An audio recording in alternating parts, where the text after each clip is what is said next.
अस्सलाम वालेकुम sir.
Assalamu alaikum.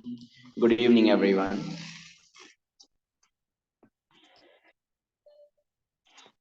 Okay, today we will start our last topic of statistics, which is normal distribution. Chapter number 5, normal distribution.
पहली बात कि हमें ये आइडेंटिफाई करना होगा कि पहली बात हमें पता होना चाहिए कि नॉर्मल डिस्ट्रीब्यूशन कौन सा डेटा होता है और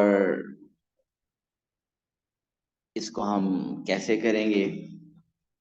हमने चैप्टर जो प्रीवियस चैप्टर्स किए हैं उसमें जो हमने प्रोबेबिलिटीज फाइंड की हैं, we found the probabilities of discrete numbers, probability of 1, 3, 4, 7, greater than 7, less than 8, mean इस इंटीजर नंबर की डिस्क्रीट प्रोबेबिलिटीज फाइंड की हैं। सो इस चैप्टर में हम कॉन्टिन्यूस प्रोबेबिलिटीज भी करेंगे, मीन डेसिमल वाली प्रोबेबिलिटीज भी करेंगे। Even if you want to find the probability in between 3 and 4 के 3.7 की प्रोबेबिलिटी, 2.91 की प्रोबेबिलिटी, 1.781 की प्रोबेबिलिटी, तो ये डेसिमल्स की प्रोबेबिलिटीज भी हम करेंगे। इसमें बेसिकली कॉन्टिन्यूस डाटा होगा। लेकिन कौन सा ऐसा डाटा है जिसको हम कहते हैं कि वो नॉर्मल डिस्ट्रीब्यूशन को फॉलो करता है? नॉर्मल डिस्ट्रीब्यूशन डाटा एक ऐसा डाटा है जो कि हमेशा इसका जो डाटा है सिमेट्रिक होता है। It is symmetric data, symmetric about it's mean, और मीडियन भी हम कह सकते हैं, और मोड भी खैर कह सकते हैं। सो जो नॉर्मली डिस्ट्रीब्यूटेड डाटा होता है ये एक सिमेट्रिक डाटा होता है। सिमेट्रिक मीन इक्वली डिवाइडेड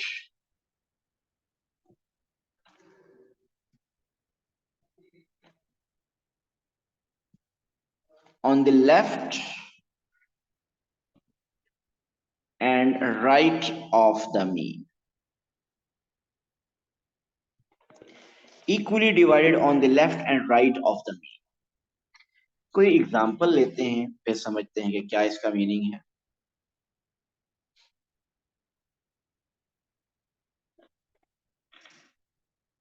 एक डाटा है 1, 2, 3, 4, 4, 5, 5, 5, 6, 6, 6, 6,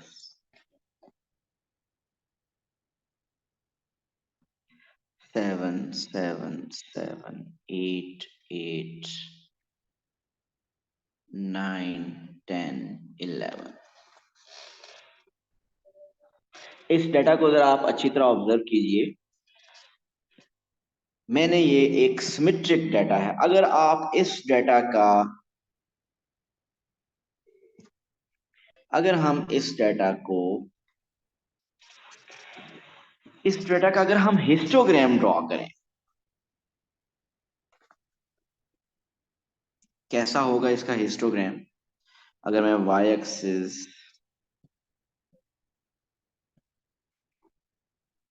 दिस इज से 1, एक्यूरेट नहीं मैं कर रहा, मैं जल्दी से 2, 3, 4, 5, 6, 7, 8, 9, 10, 11। तो यहाँ पे मैं एक्यूरेट ड्रॉ नहीं कर रहा, जस्ट मैं कुछ पॉइंट्स प्लॉट करूंगा। तो सबसे अगर आप 1 की फ्रीक्वेंसी अगर आप चेक करें, सपोज अगर इसको हम लेबल करते हैं कि 1 की फ्रीक्वेंसी इज 1, 2 की फ्रीक्वेंसी भी 1, 3, 4 की फ्रीक्वेंसी is 2, 5 की frequency is 3, the frequency of 6 is 5, the frequency of 7 is 3, frequency of 2, 8 is 2, and then 1, 1 और 1। अगर इस डाटा की ये जो हिस्टोग्राम बनती है, मैंने अभी हिस्टोग्राम नहीं ड्रॉ की, आप चाहें तो रेक्टेंगल्स बना सकते हैं, मैंने सिर्फ पॉइंट्स प्लॉट किए। इन पॉइंट्स को अगर आप प्लॉट करें, ज्वाइन करें, तो आपके पास जो एक कर्व बनती है, कुछ ऐसी कर्व बनती है। इस कर्व को हम कहते हैं, इस कर्व की शेप हम कहते हैं कि this is bell shaped curve, this is bell shaped curve. और नॉर्मल डिस्ट्रीब्यूशन में जो भी डेटा होता है उसकी कर्व हमेशा बेल शेप बनती है। और बेल शेप क्यों बनती है? आप देखिए इस डेटा का अगर आप मीन कैलकुलेट करेंगे वो 6 आएगा। इस डेटा का अगर आप मीडियन कैलकुलेट करेंगे वो भी 6 आएगा। इस डेटा का अगर मॉड कैलकुलेट करें तो वो भी 6 है। सो राइट नाउ इस स्पेसिफिक डेटा में mean, median and mode all are same 6। और आपका जो डेटा है कंप्लीट डेटा मीन के लेफ्ट और राइट पे इक्वली डिस्ट्रीब्यूटेड है। So the distribution of this data is equal on the left of mean and on the right of mean. So this is symmetric data. So पहली बात हमें पता चली कि नॉर्मल डिस्ट्रीब्यूशन डेटा जो होगा वो एक सिमेट्रिक डेटा होगा, जिसमें आप देख सकते हैं अभी जो मैंने डेटा बनाया है ये सिमेट्रिक डेटा है। इसमें अगर आप मीन देखिए तो वो है 6। अगर आपसे पूछा जाए कि what is the probability of x is less than equal to 6, so approximately बताइए लेस देन 6 का आ जाए या लेस देन इक्वल टू 6। तो या what will be the probability of x is less than equal to 6? Sir 1/2। 1/2, 0.5। And what is the probability of x is greater than or equal to 6 या greater than 6? That probability is also 0.5। उसकी reason ये है कि हमें ये बात पता है कि ये नॉर्मल डिस्ट्रीब्यूशन है, नॉर्मली डिस्ट्रीब्यूटेड डेटा है। और जो नॉर्मली डिस्ट्रीब्यूटेड डेटा होता है वो मीन के लेफ्ट और राइट पे इक्वली डिवाइड होता है। अब इसमें मीन क्योंकि 6 था, इसमें क्योंकि मीन 6 था, सो 6 के लेफ्ट पे प्रोबेबिलिटी भी 0.5 होगी और मीन के राइट पे प्रोबेबिलिटी भी 0.5। सो इसका मतलब ये हुआ कि किसी और क्वेश्चन में अगर मैं आपको कहता हूं कि mean is 2.5, mean is 2.5, sigma square is 0.8. What is sigma square? Sigma square is basically variance, square of standard deviation. So अगर आपको ये दिया हो और आपसे कहे find probability of find तो state the probability of x is less than 2.5, अगर आपको ये बता दिया जाए कि this follows normal distribution, अगर आपको ये बता दिया जाए कि ये नॉर्मल डिस्ट्रीब्यूशन को फॉलो करता है, then Noman Zafar tell me what will be the probability of x is less than 2.5? Sir आवाज आ रही है? यस आ रही है। ये आपने क्या पूछा कि लेस देन 2.5 में लगता है हाफ होगी। जी बिल्कुल आपको ठीक लगता है, इट विल बी 0.5 क्योंकि 2.5 आपको पता चल गया किसका मीन है। अगर इस डेटा का मीन 2.5 है इसका मतलब इसकी, और ये नॉर्मल डिस्ट्रीब्यूशन को फॉलो करता है, इसका मतलब कि इसका बेल शेप कर कुछ ऐसा होगा। और ये 2.5 के लेफ्ट और राइट पे जो प्रोबेबिलिटी होगी वो इक्वली डिवाइडेड होगी, mean it will be 0.5 and 0.5। इधर भी प्रोबेबिलिटी 0.5 होगी और इधर भी प्रोबेबिलिटी 0.5।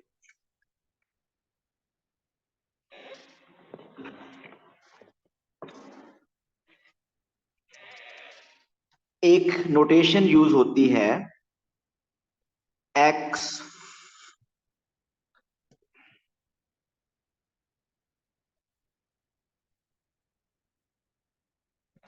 इस नोटेशन को नोट कर लीजिए। इसका मीनिंग क्या है कि वो कह रहा है कि x एक रैंडम वेरिएबल है विच फॉलोज नॉर्मल डिस्ट्रीब्यूशन। ये क्या लिखा हुआ है? x follows normal distribution, n mean normal distribution, where mu और इसके parameters are mu and sigma square. ये नॉर्मल डिस्ट्रीब्यूशन के लिए हम यूज करते हैं। हमने इससे पहले बाइनोमियल के लिए भी किया था, बायनोमियल के लिए अगर मैं लिखना चाहूं तो वो यूं था, x follows binomial distribution and the parameters were n, p, and that was for binomial distribution.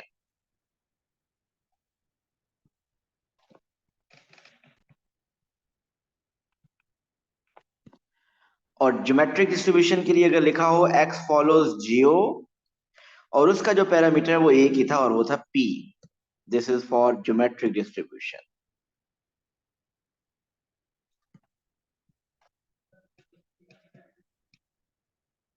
ये कुछ नोटेशंस हैं. अगर ज्योमेट्रिक यूज करें तो उसका जो पैरामीटर है p है. बाइनोमियल यूज करें तो it has two parameters, one is n and other is p. n is the number of trials and p is probability of success. इसी तरह नॉर्मल डिस्ट्रीब्यूशन के भी टू पैरामीटर्स हैं. एक है मीन, यहाँ पे जो लिखा होता है वो मीन होता है, और इधर जो लिखा होता है वो वेरिएंस होता है. Sigma square is variance. अगर कहे कि x follows normal distribution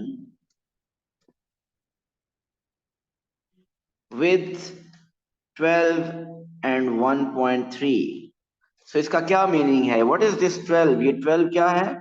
it means mu is 12, mean is 12 and variance is 1.3.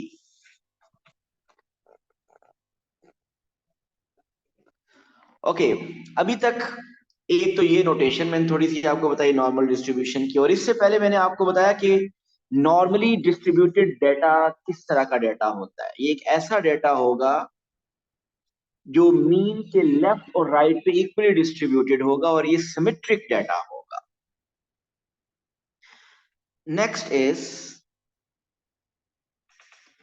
Standard normal distribution.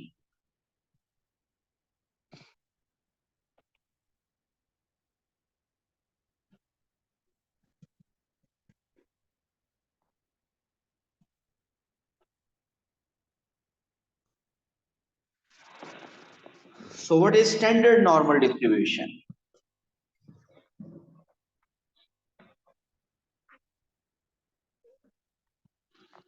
If x follows या z follows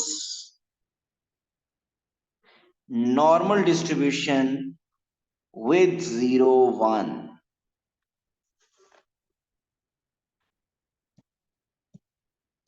then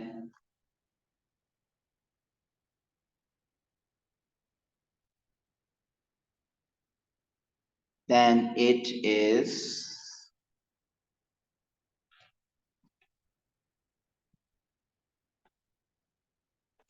standard normal distribution. जी, इस डाटा में बताइए मीन क्या है? What is mean? Mean is 0. And what is variance? So variance is 1. So simple सी बात है, किस डाटा को स्टैंडर्ड नॉर्मल डिस्ट्रीब्यूटेड डाटा कहा जाता है? आपने इस पेज से पहले मैंने सिर्फ आपको बताया कि नॉर्मल डिस्ट्रीब्यूशन क्या होती है. नॉर्मल डिस्ट्रीब्यूशन वो होती है जिसमें डाटा सिमेट्रिक होता है अबाउट इट्स मीन. अब स्टैंडर्ड नॉर्मल डिस्ट्रीब्यूशन डेफिनेटली ये भी सिमेट्रिक होगा अबाउट मीन, लेकिन इसमें मीन और वेरिएंस फिक्स होता है. इसमें मीन हमेशा क्या होगा? 0 होगा.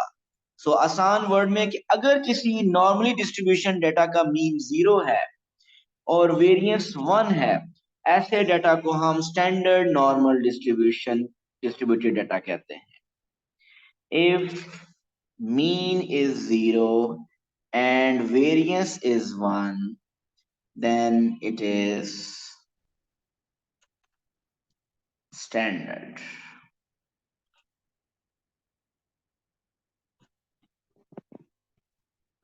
distribution.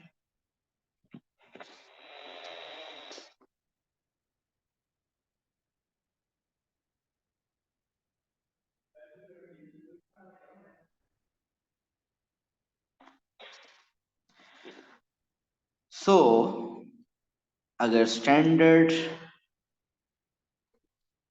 नॉर्मल डिस्ट्रीब्यूशन हुई तो इसकी बेल शेप्ड कर्व कैसे बनेगी?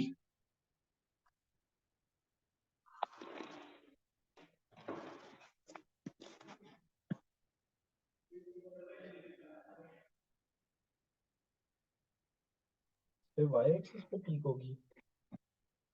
सो अगर ये स्टैंडर्ड नॉर्मल डिस्ट्रीब्यूशन हुई तो इसकी बेल शेप जो कर्व बननी चाहिए वो तो स्टैंडर्ड की ऐसी होनी चाहिए। बताइए यहाँ पे नंबर क्या होगा एक्स एक्सिस पे? What will B that? It will be zero. Yes Noman, this will be zero. अगर ये स्टैंडर्ड हुआ तो इसका मीन जीरो होगा। इसका मीन जीरो होगा और वेरिएंस को तो हम यहाँ पे शो नहीं कर सकते, वेरिएंस इसका 1 होता है।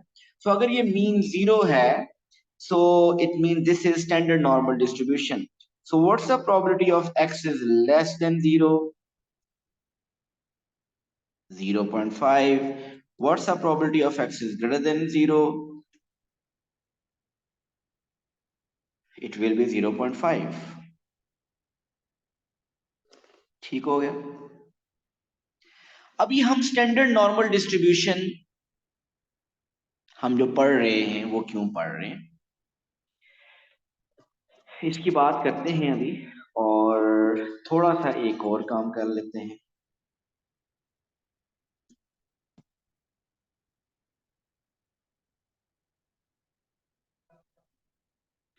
अगर सपोज ये स्टैंडर्ड नॉर्मल डिस्ट्रीब्यूशन है and this is suppose 0, -1, -2, -3, 1, 2, 3 and so on. यहाँ पे मुझे कुछ मैं आपसे क्वेश्चन पूछूंगा, प्लीज आंसर करते जाइए। We know the probability of x is less than 0 is 0.5. वैसे स्टैंडर्ड नॉर्मल डिस्ट्रीब्यूशन के लिए जो वेरिएबल यूज किया जाता है वो z यूज किया जाता है। मैं x यूज कर रहा हूँ, कोई मसला नहीं है, बट नॉर्मली ये z यूज किया। चले मैं अब z यूज करता हूँ। मुझे कोई बताएगा, कोई गेस करेगा? Guessing, I just need the guess work. What will be the probability of z less than -1? जी Ayesha, what is your guess work? Sir, 0.25. 0.25 बिल्कुल। ये है -1। इस -1 से लेस प्रोबेबिलिटी में ये वाली प्रोबेबिलिटी पूछ रहा हूं, तो हमें पता है कि ये 0.5 से तो कम ही होगी। हो सकता है 0.4 हो, 0.3 हो, 0.2 हो, 0.25 हो, सो कुछ भी ऐसी हो सकती है। सो अगर probability of z less than -1 हो गई, सपोज हम मान लेते हैं कि इट इज 0.2, ये कर लेते हैं।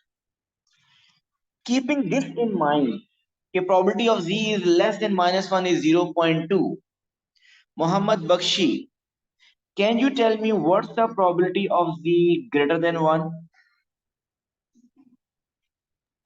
Sir, it would be 0.7, no? नहीं, sorry, 0.8 होगा। बिकॉज 0.5 राइट साइड पर है, और अगर लेस देन -1 0.2 है तो फिर 0.3 राइट साइड पर होगा उसके, तो उनको ऐड कर देंगे। The question is find the probability of z is greater than 1. Oh, Keep 1, this तो फिर वो भी 0.2 ही होगा। I thought greater than -1। जी greater than 1 मैंने कहा था। तो आपको ये बात पता है कि ये डेटा सिमेट्रिक है। सो अगर डेटा सिमेट्रिक है तो -1 के लेफ्ट पे 0.2 ही होगा। -1 के लेफ्ट पे अगर वो प्रोबेबिलिटी 0.2 हुई तो उसके राइट पे भी प्रोबेबिलिटी क्या होगी? 0.2 ही होगी। बिल्कुल सही हो गया, ठीक। तो इसका मतलब ये भी प्रोबेबिलिटी 0.2 होगी। So what will be the probability of z less than 1? So अब less than 1 फिर कितनी होगी? 0.6 या 7। जी, क्योंकि ये वाली प्रोबेबिलिटी 0.2 है और टोटल प्रोबेबिलिटी 1 होती है, तो then this should be 0.8। Mean less than 1 mean I am asking for this whole probability. तो ये फुल प्रोबेबिलिटी ये क्या बनेगी 0.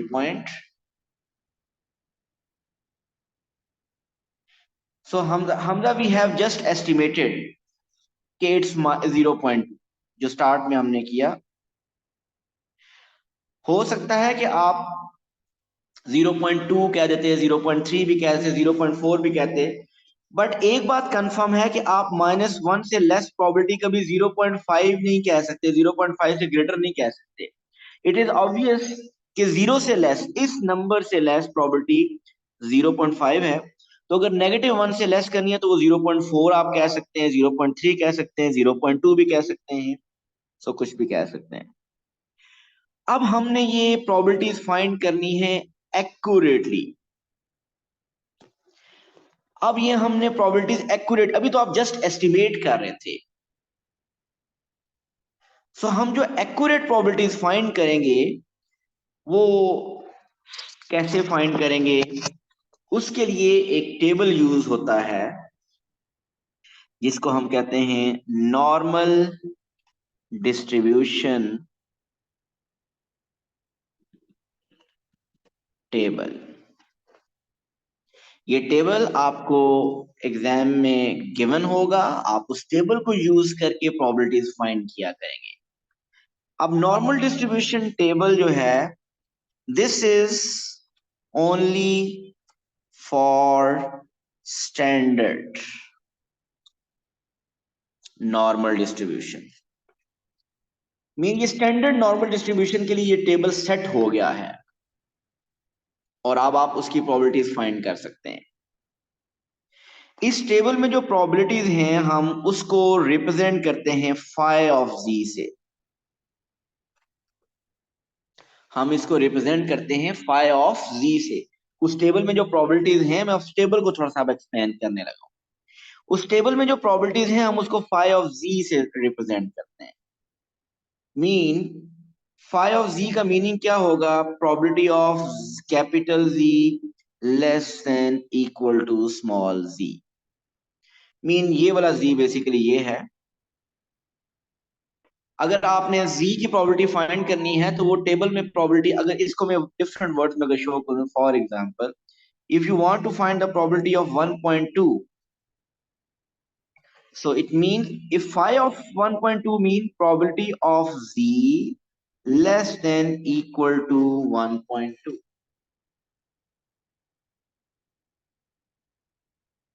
ये नोटेशन आप देखते जाइए और आहिस्ता आहिस्ता ये एंड पे हम सब कुछ अप्लाई करेंगे और फिर ये समझ भी आएगी ये नोटेशन कि इसका क्या है।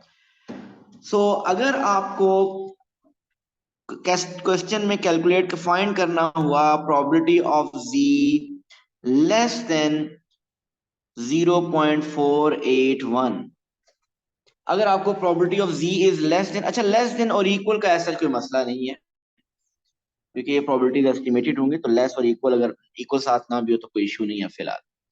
So probability of z is less than equal to 0.481 का मतलब ये है कि हमने क्या कैलकुलेट करना है? Phi of 0.481। सो अब हमारा जो नेक्स्ट टास्क है, टेबल की तरफ मैं चाहता हूं कि हम टेबल को कैसे यूज करेंगे प्रोबेबिलिटीज फाइंड करने के लिए।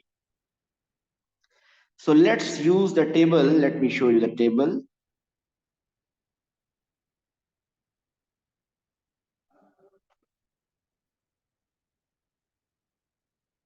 जी या सर अगर z ग्रेटर देन हो जाए तो अंदर साइन चेंज होते हैं, कुछ इस तरह होता है? हाँ, ग्रेटर होगा तो उसकी हम बात करेंगे, लेकिन अभी मैं आपको बताना चाह रहा हूं ये जो टेबल है ये हमेशा लेस की प्रोबेबिलिटी शो करता है। ये टेबल आपको ग्रेटर की प्रोबेबिलिटी नहीं बताता। ओके। हम ग्रेटर की प्रोबेबिलिटी कैसे करेंगे, कोई उसका कोई मेथड हम ढूंढेंगे, but this table gives you the probability for less than. अच्छा जरा इस टेबल को जरा पढ़िए, इसमें जो इन्फॉर्मेशन लिखी है, it says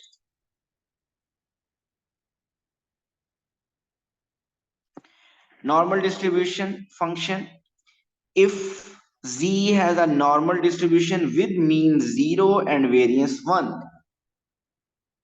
then for each value of z the table gives the value phi of z। so इसको कह रहा है phi of z। और फाई ऑफ जी को देखिए उसने क्या कहा, it is equal to probability of capital ji less than equal to small z. ये स्मॉल जी कोई भी एक नंबर होगा जिसकी प्रोबेबिलिटी फाइंड करनी होगी। और फिर आगे इसने एक और बात भी की है नेगेटिव की, उसको अभी हम नहीं देख रहे, इसका हमें कोई। और ये देखिए बेल शेप टेबल बन रहा है।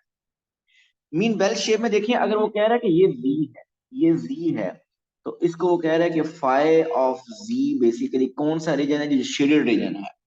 मीन देखिए उससे लेस उससे ग्रेटर उसने शेड नहीं किया, उस जी से लेस वाला रीजन शेड किया है।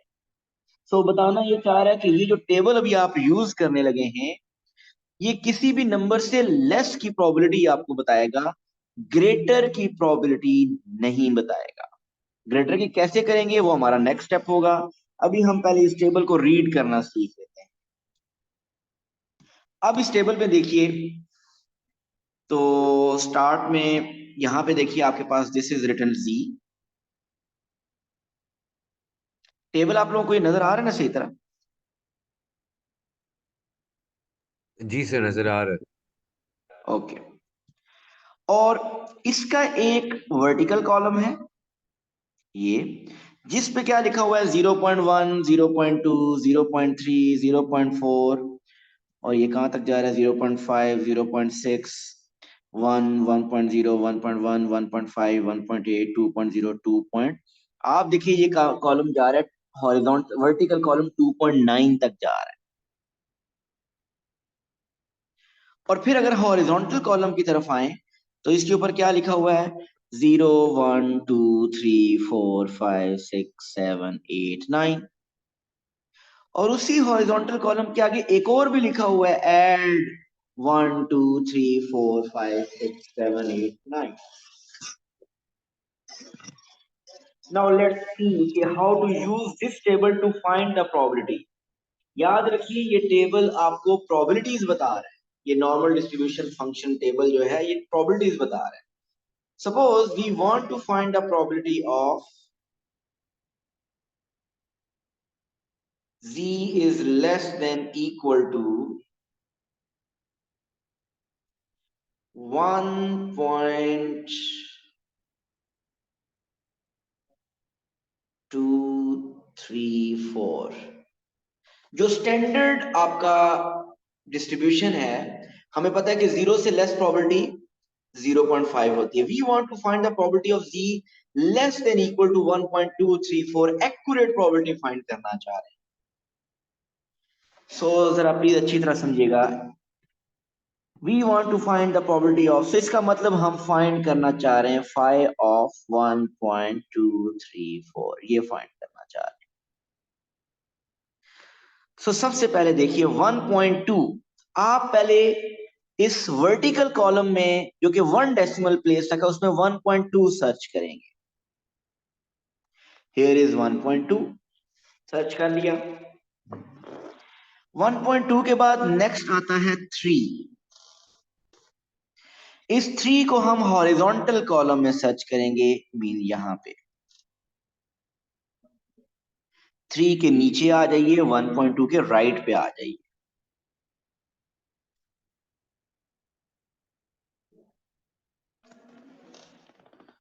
सो 1.2 के अगेंस्ट 3 को अगर देखें, यू गॉट 0.8907। सो 1.23 के लिए हमें नंबर मिल गया 0.8907। इसको अपने पास हम नोट कर लेते हैं 0.8907, ये हमने अपने पास नोट कर लिया।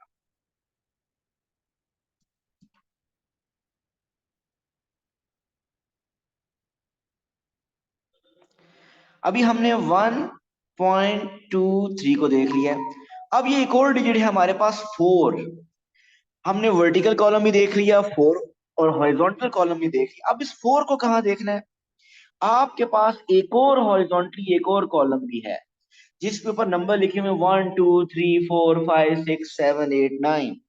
इनमें से पिक कीजिए 4, और 4 के बिल्कुल नीचे इधर अगर आप देखें तो नंबर क्या आ रहा है 7। सो नंबर आ रहा है 7। और ये क्या लिखा हुआ है, ऐड। इसका मतलब कि ये पहले जो आंसर आपका आ चुका है 0.8907, उसमें ये 7 ऐड कर लीजिए, उसमें ये 7 ऐड करना है। सो ये 7 आप इसमें ऐड करेंगे। और 7 ऐड कैसे करना है, यहाँ पे 7 नहीं लिखना, 7 पॉइंट नहीं लिख देना 00। सो 7 ऐड होना चाहिए। ये 7 जो ऐड होगा ये लास्ट डिजिट में ऐड करना है। सो लास्ट डिजिट में कैसे ऐड कर लेंगे, इसको आप समझ लें 0.000, ये 7 ऐसे।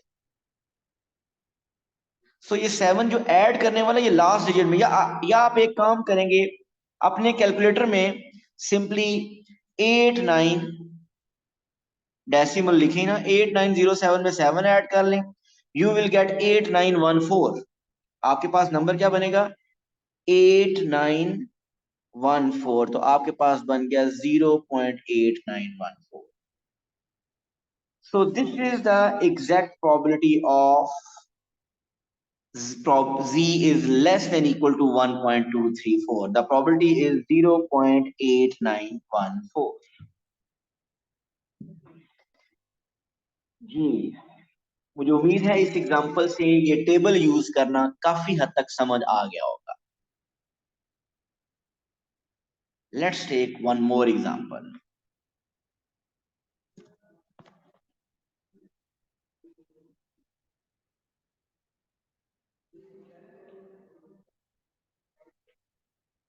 ओके, मैं इस तरफ जो लिखूंगा ये नजर आ रहा है सबको, ये लाइन नजर आ रही है सबको? यस, जी okay. Sir ji.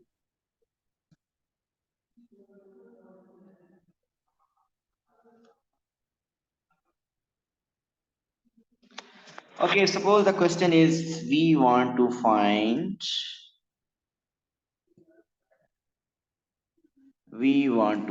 the probability of z is less than equal to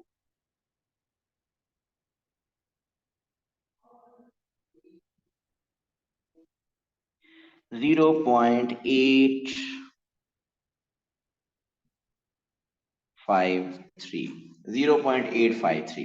तो इसका मतलब हमने फाइंड करना है फाई ऑफ 0.853। जी, टेबल आपके सामने है, जरा आप पहले ट्राई कीजिए जितना आपको समझ आए। फाइंड कीजिए probability of less than equal to 0.853।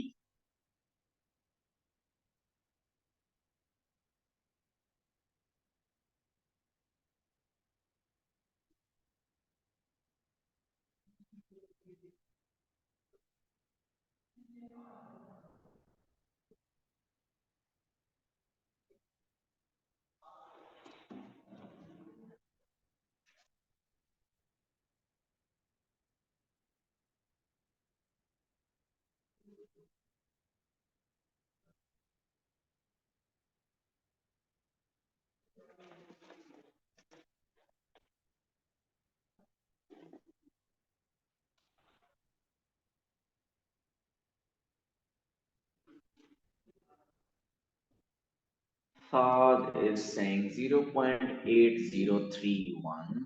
Danya Raha 0.8031. जी, किसी का आंसर डिफरेंट है इससे 0.8031 से? नोमान का भी यही है। चलें देख लेते हैं क्या ऐसा ही है।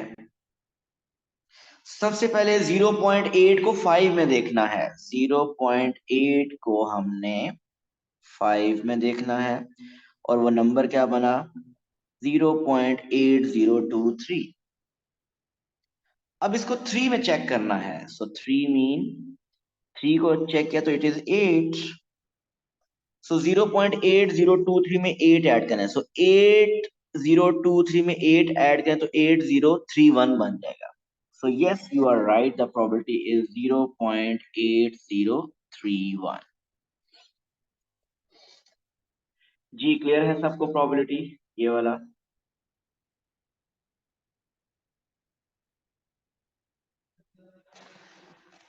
So what's the probability of, what's the phi of 0? हमें ये वैसे ही पता है वैसे, क्योंकि ये स्टैंडर्ड नॉर्मल डिस्ट्रीब्यूशन वाला टेबल है।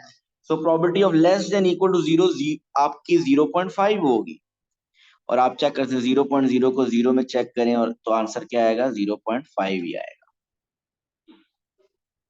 सो जब अच्छा थर्ड डिजिट कोई ना हो, अगर 1.23 ही हो, तो फिर इसका मतलब ऐड कुछ करना ही नहीं है। अगर आपको 1.2 को 3 में देखना हो, 1.2 को 3 में, सो 0.8907 ही आ जाएगा। जब इसमें आगे फर्दर कुछ नंबर ही नहीं, जिसका मतलब इसमें कुछ नहीं ऐड करना। सो यही फाइनल आंसर होगा, 0.8907।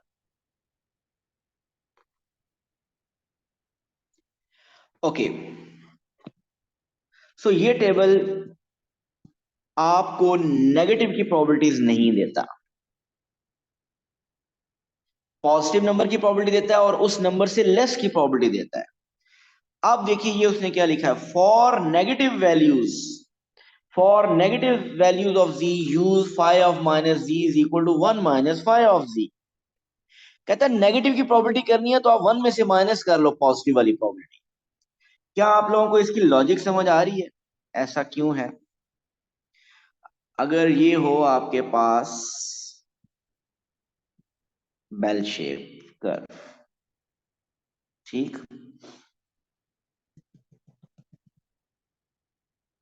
सपोज दिस इज 0 और ये आपके पास है 1, और 1 से लेस प्रोबेबिलिटी अगर आप देखें, तो ये -1 है।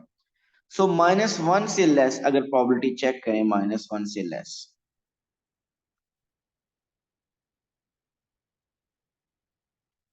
वैसे लेस देन माइनस हम फाइंड करना, सॉरी एक मिनट, टेबल देता है प्रोबेबिलिटी लेस देन 1 की, लेस देन -1 हम फाइंड करना चाह रहे हैं। तो आप क्या कीजिए, आप लेस देन 1 पहले फाइंड कर लें। जब आप 1 से लेस प्रोबेबिलिटी फाइंड कर लेंगे, वो आपके पास ये सारी प्रोबेबिलिटी आ जाएगी। ऐसे ही है ना? जब आप probability of x is less than 1 find कर लेंगे, ये सारी प्रोबेबिलिटी आपके पास आ जाएगी, ठीक। अब अगर मैं आपसे कहूं कि फाइंड कीजिए प्रोबेबिलिटी ऑफ एक्स इज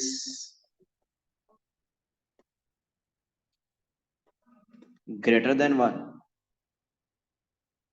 तो उसके लिए आप क्या करेंगे, आप 1 में से माइनस कर देंगे लेस देन 1 की प्रोबेबिलिटी, मीन 1 में से माइनस कर देंगे फाई ऑफ 1, 1 में से माइनस कर देंगे फाई ऑफ 1, ऐसे ही है। फिर उस केस में वो ये 1 में से फाई ऑफ 1 माइनस करेंगे, मीन वो ग्रेटर देन 1, वो ये प्रोबेबिलिटी होगी। And we know this thing कि greater than 1 probability is same as less than -1। So 1 से ग्रेटर प्रोबेबिलिटी और -1 से less probability they are equal. तो आपने अगर ग्रेटर देन 1 कैलकुलेट करना आती है, वो है 1 माइनस फाई ऑफ 1, तो इसका मतलब आपको नेगेटिव नंबर की प्रोबेबिलिटी भी फाइंड करनी है, तो वो भी 1 में से माइनस कर देंगे। मीन इसको हम जनरल रूल कह सकते हैं कि probability of, okay, phi of -1.3 अगर कैलकुलेट करना हुआ आपको, तो आप कैसे कैलकुलेट करेंगे, आप फाई ऑफ 1.3 कैलकुलेट करेंगे, पॉजिटिव नंबर मीन 1.3 से लेस प्रोबेबिलिटी कैलकुलेट करेंगे और उसको 1 में से माइनस कर देंगे, आपको पास माइनस की प्रोबेबिलिटी आ जाएगी। So phi of minus, so negative number की प्रोबेबिलिटी कैलकुलेट करने के लिए हम 1 में से माइनस कर दिया करेंगे। क्या ये बात सबको समझ आ गई है? Okay good.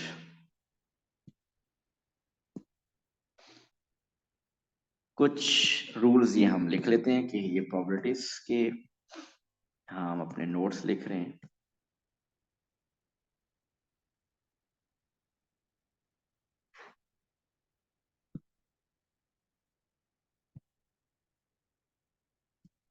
सो टेबल यूज करते हुए जो हम इंफॉर्मेशन है, वी नो कि probability of capital Z less than equal to Z is equal to phi of small z। इसको हम z से रिप्रेजेंट करते हैं।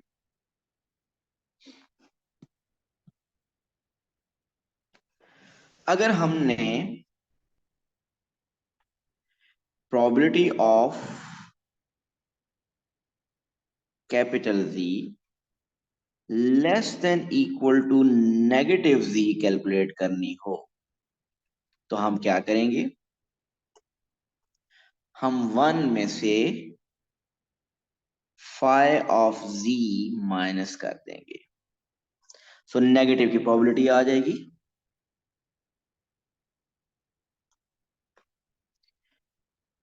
इसी तरह अगर, क्योंकि मैंने आपको बताया वो टेबल आपको किसी नंबर से लेस की प्रोबेबिलिटी देता है, अगर आपको किसी नंबर से ग्रेटर प्रोबेबिलिटी कैलकुलेट करनी हुई तो फिर क्या करेंगे। अगर एक नंबर z है उससे लेस की प्रोबेबिलिटी आप फाइंड कर सकते हैं, अगर उससे ग्रेटर प्रोबेबिलिटी करनी हो तो फिर क्या करेंगे हम। सर अगर पॉजिटिव होगा तो 1 में से माइनस करेंगे। बिल्कुल सही कह रहे हैं कि आपके पास अगर ये 0 है एंड से दिस इज 2, सो अगर आप 2 से लेस प्रोबेबिलिटी कैलकुलेट करें, 2 से लेस करेंगे तो ये सारी प्रोबेबिलिटी आ जाएगी, और ये अगर सारी प्रोबेबिलिटी 0.9 आ गई। सो और अगर आपसे कहता है कि 2 से ग्रेटर प्रोबेबिलिटी कैलकुलेट करें, मीन ये वाली राइट साइड वाली प्रोबेबिलिटी, तो आप 1 में से माइनस कर देंगे 0.9 को, you will get the probability 0.1। सो किसी नंबर से ग्रेटर प्रोबेबिलिटी कैलकुलेट करनी हो तो भी आप 1 में से माइनस कर देंगे। कोई मुश्किल रूल्स नहीं है। सर तो फिर जो सेकंड वाला है इसके अंदर भी तो हम यही कर रहे हैं, तो फिर डिफरेंस क्या है? उस इनमें डिफरेंस बिल्कुल भी कुछ नहीं है, ये दोनों एक ही बातें हैं। देखिएगा जरा,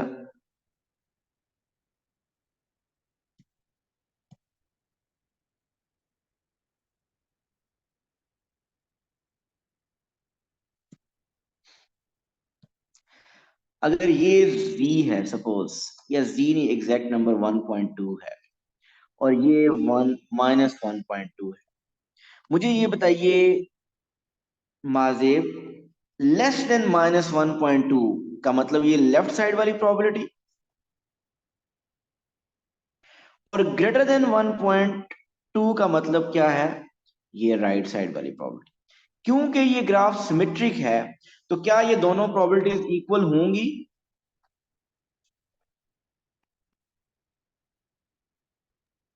yes sir. Yes, yes equal होंगी। सो आप देखिए किसी नेगेटिव नंबर से लेस की प्रोबेबिलिटी का मेथड और किसी पॉजिटिव नंबर से ग्रेटर का प्रोबेबिलिटी का मेथड सेम ही है, दोनों के केसेस में 1 में से माइनस कर दिया करेंगे। अगर किसी नंबर से लेस की प्रोबेबिलिटी कैलकुलेट करनी हो किसी पॉजिटिव नंबर से, तो वो डायरेक्ट टेबल से हो जाएगी ये, और किसी नंबर से ग्रेटर प्रोबेबिलिटी कैलकुलेट करनी हो तो 1 में से माइनस, किसी नेगेटिव नंबर से लेस प्रोबेबिलिटी करनी हो तो उसके लिए भी 1 में से भी माइनस करते हैं। थर्ड केस, अब ये आप बताएंगे, अगर आपको प्रोबेबिलिटी कैलकुलेट करनी हो किसी नेगेटिव नंबर से ग्रेटर, बताइए क्या करेंगे आप। तो 5 सात कह रहे हैं फाई ऑफ जी, कौन कौन फात सात की बात से एग्री करता है, raise your hand if you agree with सात।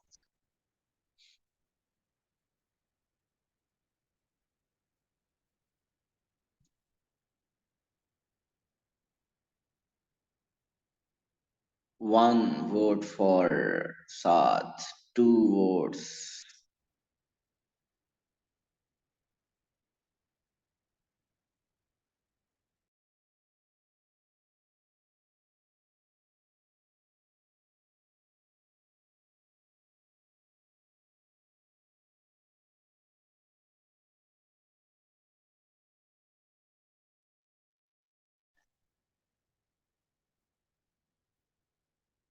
सो three votes.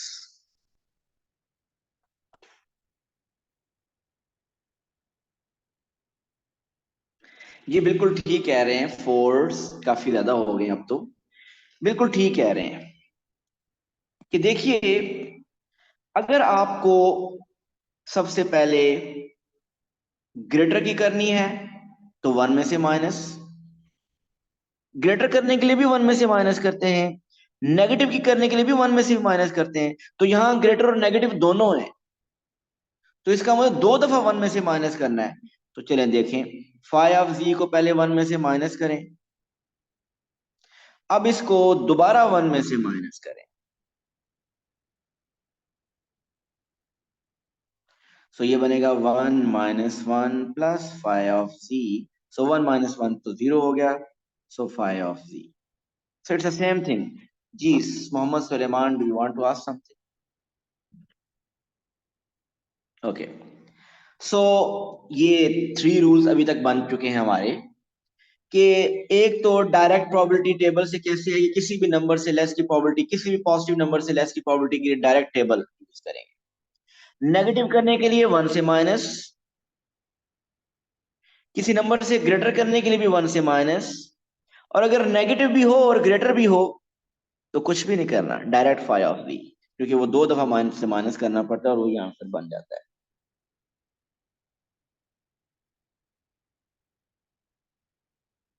Yes for standard only. And you know, जो ग्राफ हमारे पास होगा, वो जो टेबल होगा, वो होगा ही ओनली स्टैंडर्ड के लिए। अभी मैं नॉन स्टैंडर्ड की तरफ गया ही नहीं हूं, आज का टॉपिक हमारा स्टैंडर्ड की पे ही है। Okay, third and last, next and last rule, कि if you want to find the probability of capital Z greater than Z1 less than Z2, how will you find this probability?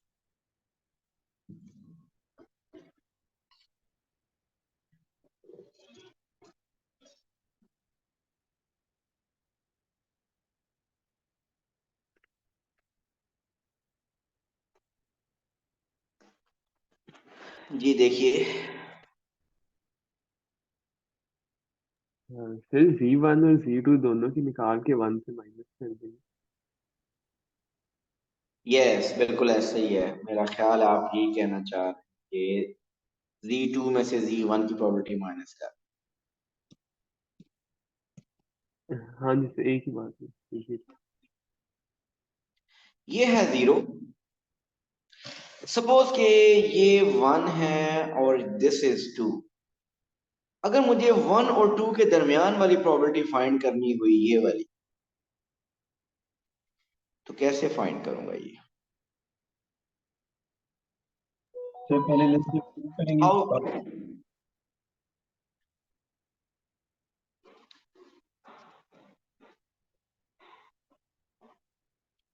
जी अगर ये probability calculate करनी हो तो मैं क्या करूंगा, मैं probability of less than two find करूंगा और less than one. So less than one जब करेंगे ये सारी प्रोबेबिलिटी आ जाएगी,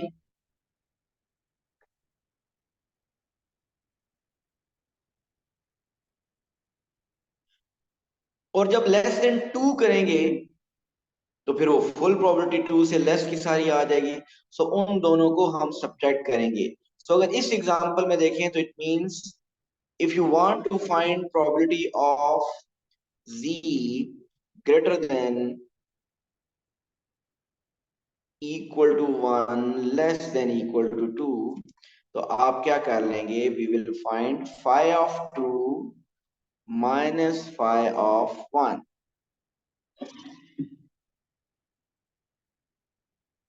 जी इज दैट क्लियर? सो फिर वो प्रीवियस रूल क्या बना? So the rule is probability of z greater than z1 less than z2, it is phi of z2 minus phi of z1। जी ठीक हो गया, क्लियर है ये सबको?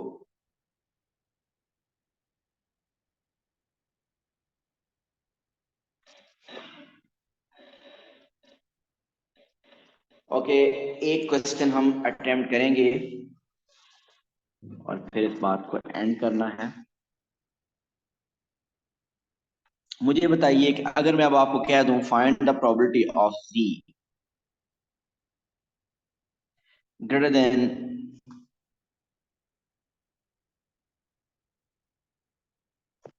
1 point, अभी हमने जो फाइंड की थी थोड़ी देर पहले, वो हमने की थी 0 पॉइंट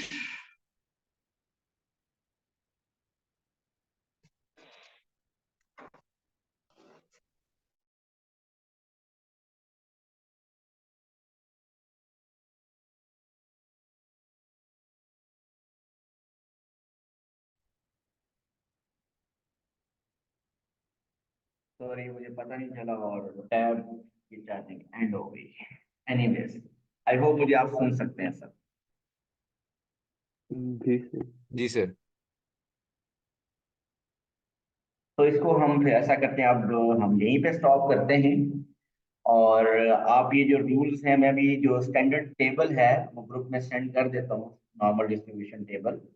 और ये एक ऑलमोस्ट हमारा 1/3 ऑफ द टॉपिक हुआ है।